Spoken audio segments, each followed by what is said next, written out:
আজকে ১০ই মে ২০২৪ এসেছি সাভারে বিরুলিয়া গ্রামে, যেটাকে বলা হয় গোলাপ গ্রাম।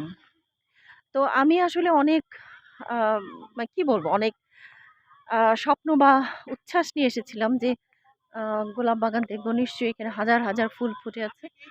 এটা দেখব বলে আশা করেছিলাম। কিন্তু আ আসলে এখন মনে হয় সেই গোলাপের সিজন না। যে কারণে আমি এখনো সেরকমভাবে কোনো গোলাপ বাগান দেখতে পাইনি। সামনে সম্ভবত কয়েকটা বাগান আছে। তবে সেখানে তেমন কোনো ফুল ফোটেনি। আছে হালকা, হালকা ছোট, ছোট আ এই আরকি। অ্যাকচুয়ালি আমি একটু হতাশ হয়েছি। একটু আফসোস হচ্ছে যে এলামই যদি, তাহলে কেন সিজনে এলাম না, বা আরেকটু আগে কেন আসতে পারলাম না।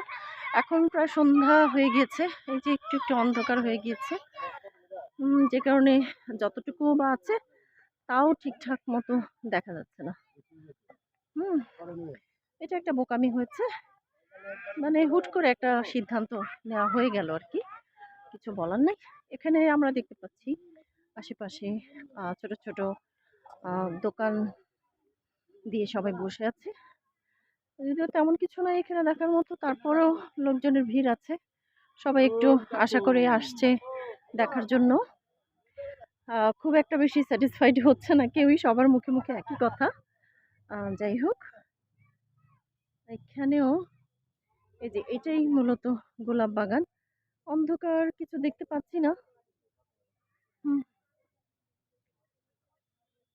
না, একটু মনটা খারাপই হয়ে গেল। আরেকটু আগে এলেও হতো হয়তোবা আ যেটা আছে এটাই দেখতে আরেকটু ভাল লাগতো। যাই হোক, অনেকেই আসছে এখানে এই গোলাপ বাগান দেখার জন্য। হাতে করে সবাই ফুল নিয়ে যাচ্ছে কিনে। এটা একটা বাগান, এই পাশে আছে বাগান। হুম, লোকজন যেহেতু আসা যাওয়ার মধ্যেই আছে, যে কারণে আশেপাশের এই ছোট, ছোট দোকানগুলোতেও কিন্তু ভালোই ব্যবসা হচ্ছে। আর এই গোলাপ বাগান গ্রামটা আমি আগেই বলেছি, সেটা হচ্ছে সাভারে বিরুলিয়ায়, বিরুলিয়া গ্রামে।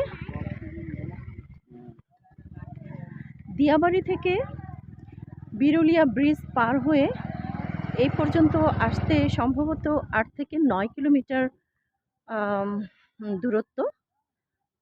যাক, কোনো প্রবলেম নাই।